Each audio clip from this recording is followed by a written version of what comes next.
이슈앤피플 2부 출발했습니다. 2부의 첫 번째 코너는 아웅 현웅. 아웅다웅 뉴스의 이현웅 아나운서 나와 있습니다. 어서 오세요. 어서 오세요. 안녕하세요. 이현웅입니다. 네, 자, 첫 번째 소식입니다. 환율과 증시 이야기부터 봐야겠는데 어제 저희 원달러 환율 1,460원 돌파했다는 소식 전해드렸는데 오늘은 1,480원까지 올랐다고요? 네, 그렇습니다. 정말 무서운 기세로 환율이 요동치고 있는데요. 네. 오늘 서울 외환시장에서 원달러 환율 개장 직후에 1,460원을 넘긴 건 물론이고요. 네. 9시 15분쯤에는 1,470원을 뚫더니 뭐 2시간도 지나지 않아 1,480원마저 넘어섰습니다. 네. 1,487원까지 오른 후에 지금은 소폭 내려온 상태이고요. 이러한 환율 급등 누차 말씀을 드리고 있지만 글로벌 금융 위기 때인 지난 2009년 이후 15년여 만입니다. 이대로 가다가는 1,500원까지도 넘어설 수 있다라는 네. 전망들 나오고 있는데 환율이 꽤 급속하게 요동치기 시작했을 당시 여러 증권사는 원달러 환율 한 1,450원까지 가지 않겠냐라는 네. 전망들을 많이 내놨어요. 네. 근데 그 당시에 이제 노무라 증권이 1,500원 얘기를 하면서 많은 증권사에서 1,500원 네. 정말이야? 그렇죠. 그럴 수 있을까? 이런 반응들이었거든요. 네. 하지만 이제는 1,480원 선마저 뚫는 모습을 보면서 1,500원 전망들 여러 증권사에서 내놓고 있습니다. 네. 근데 생각해보면 네. 당시에 노무라 증권이 1,500원을 얘기했던 건 내년 5월 정도에 도달할 수 있다라는 예, 전망이었거든요. 네. 그러니까 지금 내년으로 아직 넘어가기도 전인데 벌써부터 이렇게 급격하게 오르고 있다는 점 환율이 얼마나 빨리 움직이고 있는지 알 수 있는 부분입니다. 네. 만약에 정말로 원달러 환율이 1,500원을 넘어서게 된다면 역대 세 번째가 되겠는데 네. 1997년 외환 위기 당시에는 1,900원대까지 오른 적이 있고요. 그랬죠. 그랬구나. IMF 기억하시죠? 예, 예. 그리고 2008년 글로벌 금융 위기 당시에는 1,570원 선까지 오른 적이 있습니다. 그 이후로 이제 최고치가 될 수도 있다라는 전망이고요. 이렇게 요동치는 환율에 더해서 또 오늘 오후에 예정된 정치적 불확실성이 있다 보니까 증시는 오늘도 주저앉고 말았습니다. 네. 양 시장 모두 다 이렇다 할 반등을 보이지 못하면서 낙폭을 키우고 있는 상황인데 코스피는 2,400선을 지키느냐 무너지느냐 두고 줄다리기를 하고 있고요. 코스닥은 현재 664선, 그러니까 670선이 깨진 상태입니다. 오늘 이제 장 마감이 3시 네, 반인데 그렇네요. 네. 3시부터 4시 이렇게 해서 정치적 불확실성이 확대될 가능성도 있기 때문에 네. 만약 그런다면 다음 주 월요일이 이제 증시 마지막 날이거든요, 올해. 그러네요, 진짜. 그 주말까지도 그렇죠. 주주들은 불안한 연말을 보낼 수도 네. 있겠습니다. 그렇겠군요. 자, 다음 소식입니다. 국정원이 러시아에 파병된 북한군 한 명이 생포된 사실을 확인했다고요? 네, 국정원은 오늘 부상을 입은 북한군 한 명이 생포된 사실을 우방국 정보기관과 소통을 통해서 확인했다고 밝혔습니다. 네. 러시아에 파병된 북한군 병사가 생포됐다고 확인이 된 건 이번이 처음인데요. 네. 네. 국정원은 생포 당시 이 장병은 부상을 입은 상태였고 후속 상황을 면밀히 점검하겠다고 덧붙였습니다. 네. 이에 앞서서 우크라이나 군사 전문 매체가 우크라이나 특수부대가 러시아 쿠르스크에서 작전 수행 중인 북한 병사를 포로로 잡았다라고 보도한 바가 있는데 이어서 우크라이나 특수부대도 텔레그램을 통해서 한 사진을 공유했습니다. 북한 병사로 보이는 남성이었는데 부상을 입은 네. 상태의 모습이 담겨 있었고요. 최근에 북한군이 좀 본격적으로 전선에 투입되는 걸로 전해지고 있습니다. 네. 특히나 쿠르스크 지역에서 참전하는 걸로 보이는데 쿠르스크의 좀 탁 트인 지형에서 드론에 의해서 큰 피해를 보는 네. 것으로 전해집니다. 네. 우크라이나 국방부에 따르면 이 북한군 장병들이 드론을 상대해본 경험이 거의 없고 예. 2차 세계대전 때나 볼 법한 원시적 전술을 쓴다라고 표현하기도 네. 했는데요. 네네. 이 젤렌스키 우크라이나 대통령도 역시나 쿠르스크에서 사망하거나 다친 북한군이 3,000명을 넘어섰다고 했는데 기존 전술 거의 변경하지 않고 보병 진격만 계속 준비하고 있다는 현지 매체들의 보도가 나오고 있습니다. 그렇군요. 저는 이게 원시적 전술이 어떤 거냐면요. 네. 드론을 유인하는 걸 북한군이 만든 거예요. 드론이 북한군이 움직이지 않고 딱 서 있으면은 그 드론이 공격하려고 딱 드론도 멈추잖아요. 그때 드론을 격추한다는 거예요. 그래서 북한군이 드론 격추용 미끼로 사용된다. 희생양이군요. 그래서 이게 원시적 전술이 그렇게 참 가슴 아픈 이야기입니다. 이거를 북한의 주민들이 알면은 정말, 네. 어떻게 될지. 자, 다음 소식 전하겠습니다. 입시 소식인데 2025학년도 연세대 자연계열 수시 모집 합격자 가운데 99.9%가 등록을 포기했다고요? 네, 이게 뭐 전하면서도 사실 잘 믿기지가 않는데 1,047명 가운데요. 네. 1,046명이 등록을 포기했습니다. 이야. 그래서 이럴 수 있구나. 99.9% 등록 포기 비율이 나왔고요. 네. 작년에는 이 연세대 자연계열 수시 모집 합격자 중에서 78.3%가 등록 포기를 했는데 네. 올해 굉장히 많이 늘어난 모습입니다. 네. 입시업계에서는 이들이 의과대학 또는 서울대 자연계열에 동시에 합격한 것으로 분석을 하고 있는데요. 내년도 의대 입학 정원이 수시에서 1,100여 명 늘어난 만큼 작년보다 동시에 합격한 후에 등록을 포기한 수험생이 급증했다고 보는 겁니다. 의예과에서 또 추가 합격자도 많이 나오고 있는데요. 네. 올해 연세대 의예과 수시 추가 합격자가 총 37명이어서 작년보다도 12명 늘었습니다. 연세대 의대와 함께 서울대 의대 등을 동시에 합격하면서 그쪽으로 빠져나간 인원이 많아진 것으로 분석이 되고 있고요. 네.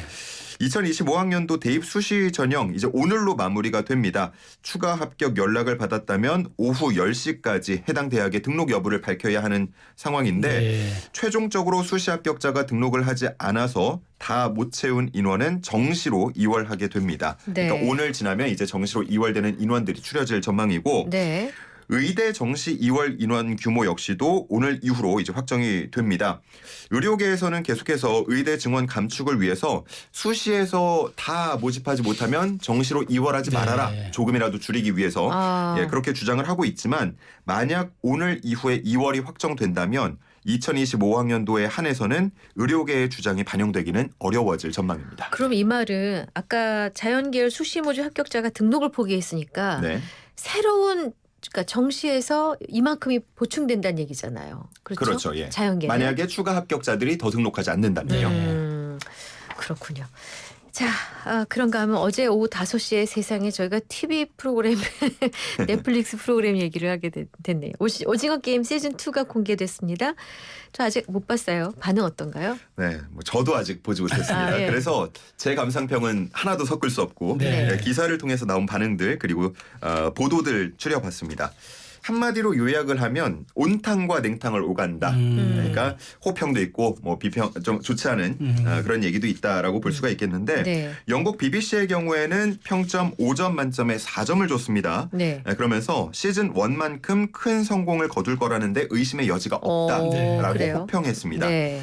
그러면서 배우 이정재에 대해서는 시즌 1으로 2022년에 에미상 남우주연상을 받았는데 다음 시상식에는 더 많은 수상이 이어질 가능성이 크다라고 얘기하기도 했고요. 네. 미국의 영화 전문 매체 버라이어티의 이 내용을 보면 시즌 2가 더 강렬하고 규모가 커져서 몰입감을 극대화한다라는 제목으로 현대 사회의 문제를 새로운 시각으로 잘 조명한다고 평가하기도 했습니다. 네. 자, 그런가 하면 미국 뉴욕타임스는 이야기가 정체돼 있다라면서 비평했는데요. 네. 더 큰 스토리라인을 진행하는가 또 원작의 스릴과 다른 독립적 변주가 있느냐라는 질문에 대해서 시즌2는 그 기대에 완전히 부응하지는 못했다고 평가했습니다. 네. 할리우드 리포터 역시도 날카로움을 잃었다라는 제목의 기사를 썼는데요. 독창성과 흥미 요소가 부족했고 새로운 통찰력이나 디테일도 결여돼 있었다라고 지적했습니다. 네. 이 오징어 게임 시즌2가 총 7부작이고요. 1시간 정도씩 해서 7시간 7분이면 다 볼 수 있다고 하니까 네. 이 엇갈린 평에 대해서 궁금하신 분들은 이번 주말 해를 보내면서 한번 몰아보기 네. 해보시는 것도 네. 좋겠습니다. 큰일 났네. 우리 소상공인들. 저기 주문업체들, 택배업체들은 신났을 것 신날 같고. 수 있겠네요. 네. 그러면 제가 아. 말을 취소하겠습니다. 나가서 모임 좀 가지시고요. 네. 자, 마지막 소식입니다. 코로나19의 기원을 추적한 미국의 FBI가 바이러스가 실험실에서 만들어졌다고 결론 내렸다는데 이게 좀 충격적인 소식이네요. 네, 우리는 기본적으로 동물로부터 왔다라고 그러니까, 알고 예. 있잖아요. 그런데 이와는 조금 다른 결론이 3년 전에 이미 내려졌다라는 네. 소식이 전해졌습니다. 바이든 대통령이 지난 2021년에 미국의 각 정보기관에 이 바이러스의 기원을 조사하라는 지시를 내린 바 있고요. 이후에 국가정보위원회 그리고 4개 정보기관은 우리가 알고 있는 것처럼 이 바이러스가 야생동물에서 인간으로 전염됐다는 자연 발생설이 타당하다고 결론 내렸습니다. 네네. 하지만 연방수사국 FBI는 이와 다른 결론을 낸 것으로 전해졌는데요. 네. 이 조사를 담당했고 또 FBI에서 20년 이상 생물학적 무기를 연구한 제이슨 베넌 박사는 당시 FBI가 코로나19 바이러스가 실험실에서 인위적으로 만들어졌다는 결론을 내렸다고 언론에 이야기를 했습니다. 네. 하지만 이런 주장은 당시 백악관 브리핑에서는 제외됐고요. 아하. 이 베넌 박사의 설명을 인용해서 보도한 월스트리트 저널은 FBI 외에도 이와 같은 판단을 내린 미국 정보기관 소속 과학자가 더 있었다고 했는데 네. 하지만 이들의 연구 결과 역시도 백악관 브리핑에는 포함되지 않았다고 했습니다. 네. 베넌 박사는 지금은 FBI에서 은퇴한 상태로 전해지고 있는데요. 코로나19 기원에 대해서 당시 보고서 작성 과정에서 잘려나간 증거들을 다시 살펴봐야 한다라고 주장하고 있습니다. 만약에 이 주장이 맞다면 중국의 어휴. 우한에서 네. 맨 처음 바이러스가 발병됐는데 실험실에서 잘못 만들어져서 퍼졌다라는 가설이 성립하잖아요. 네. 놀라운데요. 네. 자, 오늘 준비된 뉴스는 여기까지입니다. 아웅다웅 뉴스. 이제 아웅다웅 퀴즈가 남아있네요. 네, 오늘의 퀴즈 드리겠습니다. 이 질병의 바이러스는 실험실에서 인위적으로 만들어졌다라는 결론. 미국 연방수사국 FBI가 과거에 도출해냈던 것으로 알려져 충격을 주고 있습니다. 기침, 발열, 피로감 등의 증상이 나타나는 호흡기 질환이고요. 우리에게는 팬데믹이라는 단어를 익숙하게 해준 질병이기도 합니다. 이 질병은 뭐라고 부를까요? 몇 글자예요? 뒤에 숫자가 붙고요. 네. 숫자가 몇 자리예요? 그래서 2자리입니다. 예, 그 10의 자리. 앞에 글자는요? 그리고 앞에는 3글자입니다. 알겠습니다. 네. 자, 영양과다 날지 못하는 힌트 요정이 네. 주말만 기다리는 네, 힌트 힌트 요정으로 요정. 변한 뒤 예. 맞이하는 조금 퀴즈입니다. 어제 같은 실수를 반복하지 않겠습니다. 이건 사실 힌트도 필요 없어요. 사실 그런데 네. 굳이 또 제가 힌트 요정이니까 내야 되는데 어쨌든 2020년 1월에 이제 중국에서 시작해서 전 세계를 마스크의 공포로 몰아넣었던 질환이죠. 질병이죠. 뭐 증상이 심하면 격리되어야 했었고 결국 백신이 보급됨으로써 종료되었던 이 질환의 이름 너무나 잘 아시죠? 이까지 하겠습니다. 네, 샵 0945 우물정 0945 유료 문자이고요. 무료는 YTN 어플 그리고 유튜브 실시간 댓글창 활용하시면 됩니다. 정답자 중에 몇 분 선정해서 저희가 선물 보내드리고 있어요. 샵 0945 지금부터 보내시면 됩니다. 어제 한 청취자님이 택시 운전하는데 퀴즈 정답 보낼 시간이 너무 짧아요. 맞아요. 그래서 저희가 약간 길이가 되는 노래를 선곡했거든요. 그러니까 오늘은 좀 보내주십시오. 네, 일단 이현웅 아나운서 보내드립니다. 네. 다음 주 월요일에 봬요. 네, 고맙습니다. 고맙습니다. 네.